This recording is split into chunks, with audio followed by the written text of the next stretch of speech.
এই ভ্যাকান্সির দুটো টিয়ারের যে এক্সাম হবে, সেই দুটো টিয়ারের এক্সামের মধ্যে এবার যে সিস্টেমটা সম্পূর্ণ চেঞ্জ করেছে, তো পুরো চেঞ্জ করেছে, মানে পুরো চেঞ্জ, মানে প্রথম যে টিয়ার আর সেকেন্ড টিয়ার 1 টিয়ার 2 পরীক্ষা হবে মূলত, আর টিয়ার 2টায় হচ্ছে কিন্তু মেরিট লিস্ট তৈরি হবে, টিয়ার 1টা হচ্ছে জাস্ট ফর কোয়ালিফাই।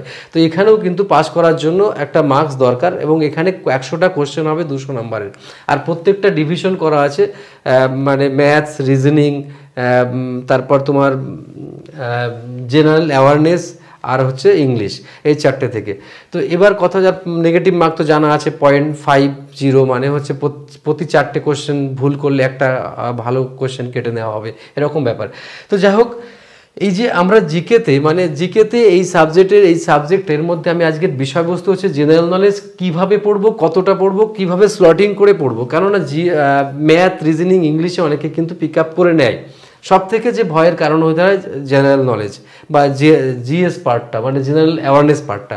তো এই পার্টে সব থেকে ভালো পথ হচ্ছে স্লটিং সিস্টেম করে নেওয়া। অনেকে ভাবছে প্রচুর জেনারেল নলেজ পড়ে ফেললো, কিন্তু কমপ্লিট করতে পারে না। কমপ্লিট করার জন্য সাব ডিভাইডেড, তারপর আবার ডিভাইডেড, স্লটিং সিস্টেম করে যদি আমরা পড়ি, তাহলে খুব সুন্দরভাবে স্মুথলি এই সাবজেক্টটাতে ফুল মার্কস তোলা যায়। তো সেইটাই আমি ডিসকাস করবো, এবং শেষে কিভাবে জিকে পড়ে মনে রাখবে এবং জিকে পড়ার স্ট্র্যাটেজিটা কি, সেটাও কিন্তু আমি ডিসকাস করব, ঠিক আছে। আর এই চাকরিটা সম্পর্কে তো কিছু বলার নেই, বিরাট বড় হ্যান্ডসাম চাকরি। এই চাকরি পেলে জীবন তো গড়ে যাবে, শুধু তাই নয়, একটা লাইফের স্ট্র্যাটেজি মানে পুরো বদলে যাবে আর কি। যাই হোক, প্রিয় স্টুডেন্টের জন্য আমি এবার আমার মূল পর্বে ফিরে আসছি। দেখো, জেনারেল অ্যাওয়ারনেস কথার সঙ্গে কিন্তু অনেক অ্যাওয়ার কথাটা রয়েছে। অ্যাওয়ার মানে সচেতন, কতটা তুমি সচেতন, আর্থসামাজিক পরিবেশ পরিস্থিতির সঙ্গে কতটা তুমি রিলেট করতে পারো, সেটাই কিন্তু দেখা হয় মূলত এই বিষয়ে। তো এই বিষয়টাকে মোটামুটি সাব ডিভাইডেড করা হয়েছে 4টে ভাগে। একটা হচ্ছে general knowledge, science, static GK, আর একটা কারেন্ট অ্যাফেয়ার্স। তো এখান থেকে কোশ্চেন যে ডিভাইডেশন যেটা হয়, সেটা হচ্ছে 5 থেকে 6টা করে কোশ্চেন ইস ডিভিশন থেকে আসতে পারে। তাহলে এখন প্রশ্ন হচ্ছে যে এইটা জানা কেন জরুরি প্রিয় স্টুডেন্ট? কেননা কোনো একজন স্টুডেন্ট, দেখা গেল স্টুডেন্ট এ কী করলো, সে জিকে আর স্ট্যাটিক জিকেটা হয়তো ভালো করে পড়লো, আর কারেন্ট অ্যাফেয়ার্স পড়লো, সায়েন্সটা পড়লো না। কেউ আবার দেখা গেলো স্ট্যাটিক জিকেটা পড়লো, কারেন্ট অ্যাফেয়ার্স পড়লো। ব্যাপারটা হচ্ছে যে এই যে সাজিয়ে ব্যাপারটা, এটা কিন্তু অনেকেই করে না, তার জন্য জিকেতে ফুল মার্কস পাওয়া বা খুব চাপ হয়ে যায় অনেকের। সেই জায়গায় দাঁড়িয়ে মানে এই সিস্টেমটা করে বুঝে নিতে হবে। তুমি যদি এখানে পড়ো, তাহলে তোমাকে এখানেও পড়তে হবে, এখানেও পড়তে হবে, এখানেও পড়তে হবে, কারণ এখান থেকে 5-6টার উপরে কোশ্চেন আসবে না, এখান থেকে 5-6টার উপরে কোশ্চেন আসবে না, এখান থেকে 5টা থেকে 6টার উপরে কোশ্চেন আসবে না, সিমিলারলি এখানে। তো এই পথকে খুব সযতনে বা সিস্টেমেটিক উপায়ে আমাকে চলতে হবে। এখন দেখা যাক জিকে পোর্শনে কী কী আছে। জিওগ্রাফি আছে, স্টোরি আছে, পলিটি আছে, ইকোনমিক, ফিনান্স। এখান থেকে খুব সামান্য কোশ্চেন, 5-6টা কোশ্চেন পুরো ডিপার্টমেন্ট থেকে আসা মানে খুব টাফ ব্যাপার। তো তাই এখান থেকে বুদ্ধি করে পড়তে হবে, যে জায়গাগুলো ইম্পর্ট্যান্ট এবং বিগত দিনে যে জায়গাগুলো থেকে কোশ্চেন তুলেছে, সেই জায়গাগুলোকে ফাইন্ড আউট করে পড়তে হবে। যেমন জিওগ্রাফিতে বেশি কোন জায়গাটাকে ফলো করে? নেবারিং কান্ট্রি কেন ফলো করে? কারণ নেবারিং কান্ট্রি যে মানে আর্থসামাজিক পরিবেশ বা বাউন্ডারি লাইন, এই সমস্তগুলো কিন্তু জিজ্ঞেস করে এখান থেকে। হিস্টোরিতে বিভিন্ন সাল থেকে শুরু করে বিভিন্ন যুদ্ধ বা বিভিন্ন রকমের পরিবর্তনের সময়, সেগুলো কিন্তু মানে বা স্ট্রাগল পিরিয়ড, সেসবগুলো জিজ্ঞেস করে। পলিটি থেকেও জিজ্ঞেস করে বিভিন্ন রকমের, মানে পলিটিক ব্যাপার, ইকোনমিক্স থেকেও কোশ্চেন আসে এখানে। তা মোটামুটি 5-6টা।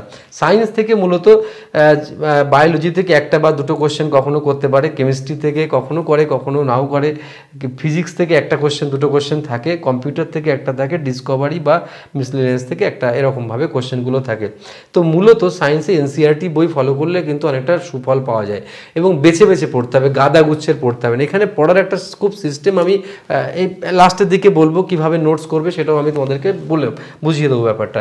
স্ট্যাটিক জিকেতে চলে আসছি। স্ট্যাটিক জিকেটা এমন একটা পজিশন, সেটা হচ্ছে মনে করো কিছু জায়গা যদি আমরা ঠিক করে বেছে নিতে পারি, যেমন ধরে নাও অনার্স অ্যাওয়ার্ড, মানে কোন পুরস্কার, দাদা সাহেব ফালকে অ্যাওয়ার্ড কী জন্য দেওয়া হয়, ম্যাক্সেস অ্যাওয়ার্ড কী জন্য দেওয়া হয়, পুলিৎজার অ্যাওয়ার্ড কী জন্য দেওয়া হয়, নোবেল পুরস্কার অ্যাওয়ার্ড কী জন্য দেওয়া হয়, কোন কোন বিষয়ের উপর দেওয়া হয়, তার মানে প্রাইজ মানি কত, এইরকম টাইপের কোশ্চেনগুলো মনে রাখতে হবে। আর্ট অ্যান্ড কালচার, আমাদের দেশের আর্ট কালচার সম্পর্কে, বুকস অ্যান্ড অথর, তুলসী দাস কি বুক লিখেছে, অমুক কে বুক লিখেছে, সেই সবগুলো কিন্তু পরীক্ষাতে আসে এখানে। ইম্পর্ট্যান্ট ডেটস, বিভিন্ন ডেটস, এবং নর্মালি পরীক্ষার কাছাকাছি যে ডেটগুলো বা যে ডেটগুলো খবরের আলোয় আসে, সেই ডেটগুলো কিন্তু ইম্পর্ট্যান্ট থাকে। সদ্ভাবনা দিবস হতে পারে, মানে ইউথ ডে হতে পারে, জল দিবস হতে পারে, মানে বিভিন্ন রকমের দিবসগুলো কিন্তু ইম্পর্ট্যান্ট ডেটস। ন্যাশনাল এবং ইন্টারন্যাশনাল অর্গানাইজেশন, মূলত ন্যাশনাল এবং ইন্টারন্যাশনাল অর্গানাইজেশন থেকে আসে তাদের হেডকোয়ার্টার এবং তাদের কার্যপ্রণালীও কখনো কখনো দিয়ে থাকে।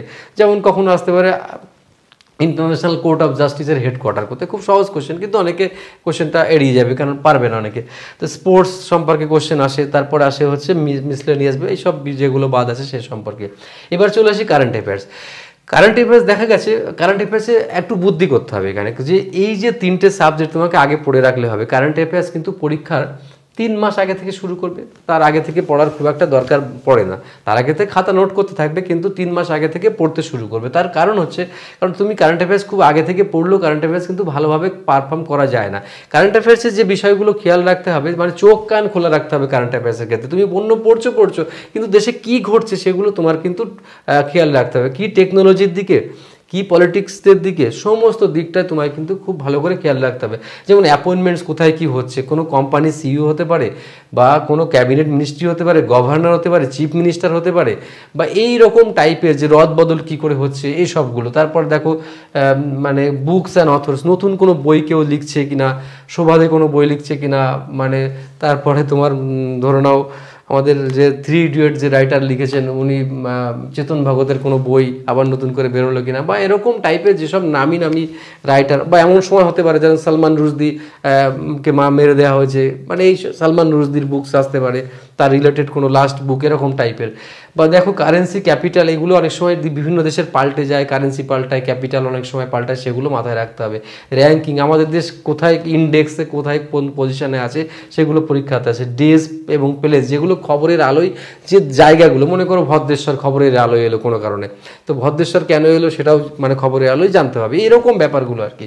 স্পোর্টস অ্যান্ড ট্রফি, কোন ট্রফি কিসের জন্য দেওয়া হবে এবং কে কোন ট্রফি পেয়েছে, সেই সবগুলো খুব ইম্পর্ট্যান্ট হতে পারে।